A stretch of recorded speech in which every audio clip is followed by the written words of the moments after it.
건강 365 포인트 쏙쏙. 우리가 꼭 알아야 할 부분들을 정리해드립니다.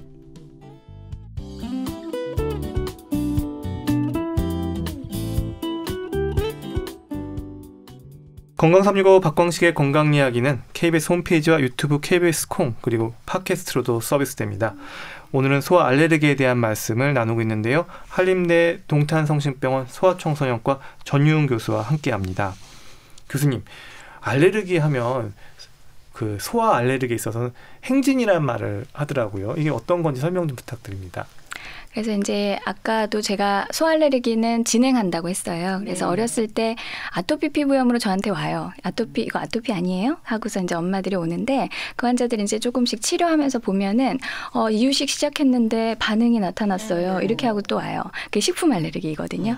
근데 이제 그 환자들 이제 치료하다 보면은 식품 알레르기는 좋아지는데 이제 먹을 수 있게 돼요. 계란 우유 알레르기 있다고 해서 평생 못 먹지는 않거든요. 이제 뭐 못 먹는 애들도 있지만 없어지는 애들도 있습니다. 좋아지는데 검사해봤더니 진먼지 진드기 알레르기나 꽃가루 알레르기 같은 게 생기면서 비염이 생기고 그다음부터 자꾸 막 코를 훌쩍거리고 재채기하고 봄 가을만 되면은 굉장히 고역스러워하고 그리고 이제 막 쌕쌕거리죠. 쌕쌕거리고 숨차다고 하고 기침이 멈추지가 않고 그런 증상들을 이렇게 일렬로 이렇게 행진한다. 그래가지고 아토피 피부염, 식품 알레르기, 비염, 천식이 군대가 행진하는 것처럼 행진한다 그래서 알레르기 행진이라고 합니다. 네. 그래서 왜 행진인가 했는데 이제 확실히 이해했습니다.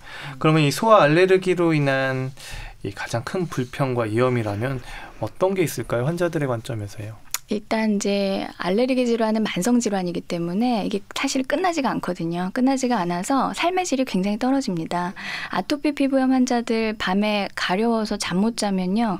본인도 너무너무 괴롭지만 가족들 모두 잠 못 자거든요. 엄마 아빠 잠 못 자죠. 그래서 굉장히 예민하세요. 엄마 아빠들도 잠을 계속 못 자니까. 그리고 비염 환자들 이제 계속 훌쩍훌쩍 대느라고 공부 안 되죠. 잠 안 오죠. 네. 굉장히 불편합니다.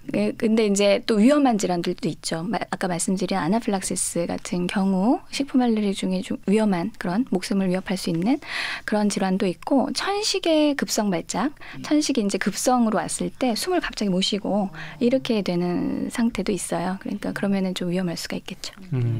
그리고 이제 아이가 또 성장하기 때문에 어른과 달리 호르몬의 변화도 있을 거고요. 그리고 또 이런 소아 알레르기 질환과 같이 동행하면서 이런 성장하면서 호르몬의 변화 맞물려서 나타난 어떤 이런 현상들도 있는지 궁금한데요. 어렸을 때는 이제 천식이 남자애들이 좀 더 많다고 돼 있습니다.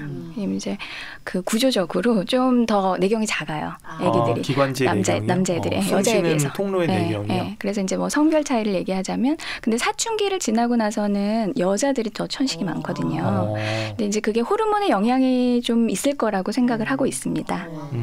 그래서 성별에 따른 그 알레르기 질환의 차이가 나는 게 이런 요인이 있을 수 있다. 이 정도로 이해하면 되겠네요. 그러면 이제 진단이 필요하다. 언제 병원을 가봐야 되는 겁니까? 그래서 이제 뭐 알레르기 질환마다 다 다르기는 한데요. 태어나서 처음 얼굴이 간지러운 증상이 굉장히 중요하거든요. 간지럽고 붉게 되면서 반복된다. 그러면은 이제 혹시 아토피 피부염이 아닌가 하고 일단 아기 처음 태어났을 때 얼마 안 돼서는 그런 상태일 때 오시면 되고요. 그다음에 이제 호흡기 질환입니다. 감기가 걸렸는데 감기가 끝나지 않는 거예요. 네. 보통은 감기는 5일에서 7일이면 끝이 나거든요. 그런데 2주가 돼도 낫지가 않고 계속 반복하고 항생제를 먹어야만 낫고 네. 그리고 그냥 기침만 하는 게 아니라 호흡곤란이 있다든지 쌕쌕거린다든지 그런 아이들은 알레르기가 있을 확률이 높은 아이들입니다. 그런 애기들은 이제 한 번쯤 진찰을 좀 받아보시는 게 좋죠. 식품 알레르기도 어떤 단서가 있나요? 식품 알레르기는 사실은 이제 먹어보지 않고는 알 수가 없습니다. 먹었을 때 증상이 나타나는데 간혹 엄마들이 어제 먹은 뭐가 안 좋은 것 같아요. 오늘 뭐가 두드러기가 났어요. 이렇게 얘기하시는데 그런 경우는 아닌 경우가 많아요. 보통은 30분 안에 먹은 즉시 발생하거든요. 그래서 새로운 음식을 먹었는데 입주에 뭐가 빨개지면서 금방 부풀어 오른다. 이러면은 식품 알레르기일 확률이 높습니다. 그래서 오셔야 됩니다. 네. 이렇게 말씀하시는 분들도 있던데요. 뭐 소아 지금 아토피 좀 심하긴 하지만 뭐 크면 다 괜찮아질 거야. 뭐 지금 좀 천식 있긴 하지만 좀 크면 또 괜찮아질 거야. 이게 맞는 말입니까? 그래서 옛날에 뭐 땅 밟으면 좋아진다.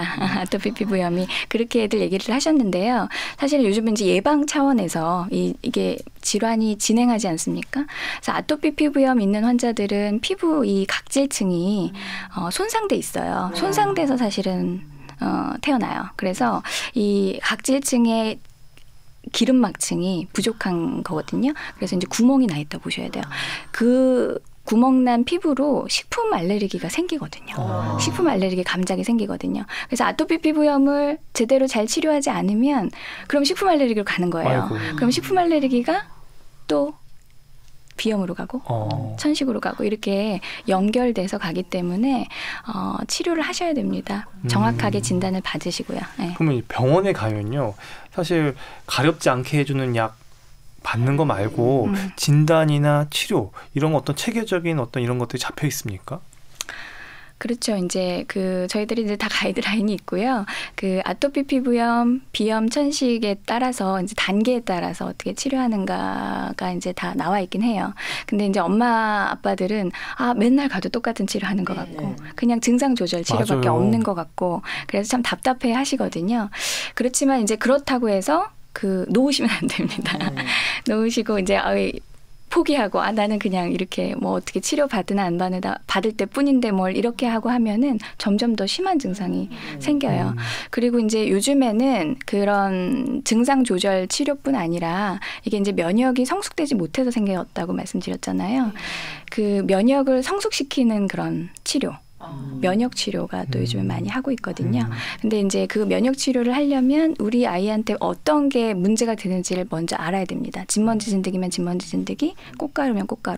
그래서 꽃가루 진드기가 알레르기가 있으면 진드기를 조금씩 넣어보는 거예요. 면역 치료는. 그래서 그것에 무디게 만들게. 우리가 진드기에 대해서 예민하게 막 항체 만들어내지 않게 무디게 만들게 오랫동안 치료하는 거거든요.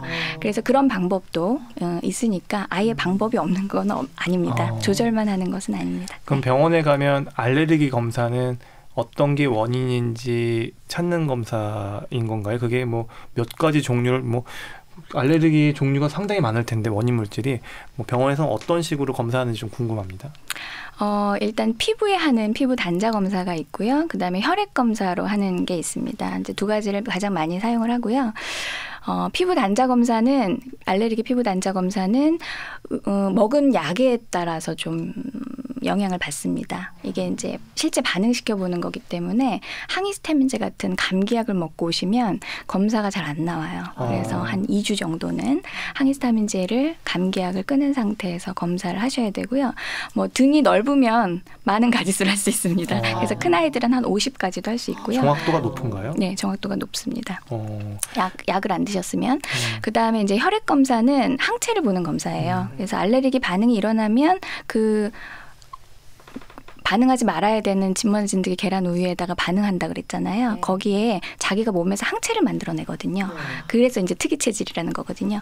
그 항체를 측정하는 거예요. 몸에 있는 그 아이의 항체, 계란에 대한 항체, 진먼지 진드기의 항체 그런 거를 이제 혈액을 뽑아서 측정하는 건데 그것도 이제 캡 검사라는 검사가 있거든요. 그 검사는 상당히 정확합니다. 그러면 이렇게 진단이 됐어요. 원인 물질이 있는 경우도 있고 좀 잘 안 나오는 경우도 있겠죠. 그러면 이제 그 다음은 치료는 어떻게 들어가죠? 그래서 이제 일단은 회피입니다. 그래서 원인 물질이 있다. 그러면은 얘가 진먼지 진드기만 나온다. 그럼 진먼지 진드기 제가 처음에 말씀드린 것처럼 이불 빨고 뜨거운 물로 빨고 진먼지 진드기 커버 씌우고 카페트 커튼 다 치우시고 물걸레질 자주 하시고 그렇게 이제 회피하는 치료를 합니다. 그리고 나서는 증상 조절 치료죠. 증상이 이제 간지럽고 기침하고 이런 증상 하나하나에 따라서 어떤 증상이 심하냐에 따라서 그 증상을 조절하는 치료를 하게 되죠. 그리고 이제 마지막으로 그 원인 물질에 대해서 면역 치료를 할 수 있습니다. 면역 치료를 처음부터 들어가나요? 아니면 면역 치료를 해야 되는 어떤 기준이나 적응증이 있나요?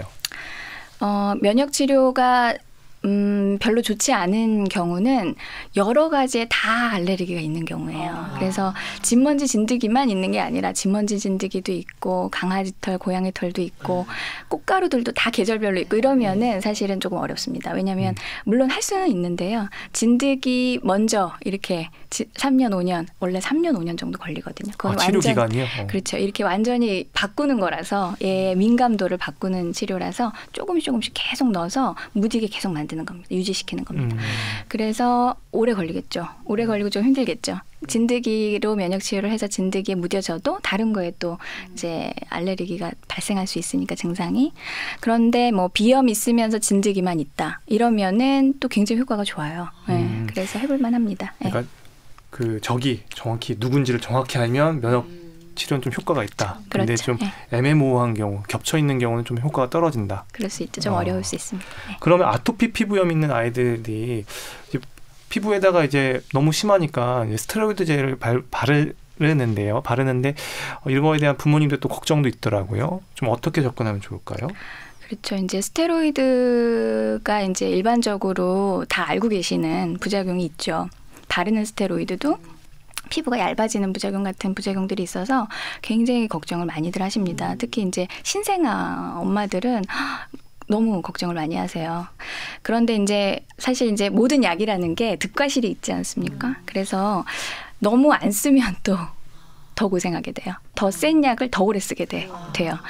그래서 초반에 조금 나오기 시작했을 때 그때 적절한 강도의 약한 약으로 적절한 시기 동안 기간 동안 의사의 지시대로 사용하면은 문제가 없습니다.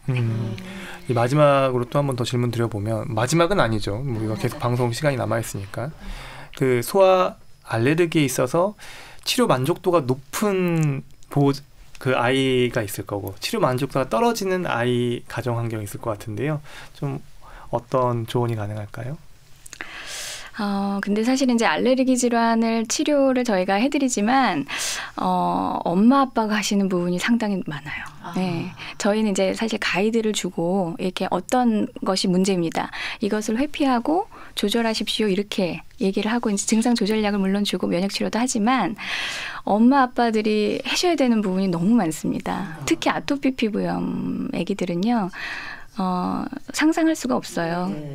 계속 로션 계속 발라야 되고 조금 건조하면 그렇죠. 계속 발라야 되고 밤새 못 자면은 붙잡고 있어야 되고 이제 그런 거를 잘 해내시는 어머니들 그런 어머니들은 진짜 금방 좋아져요. 정말. 예.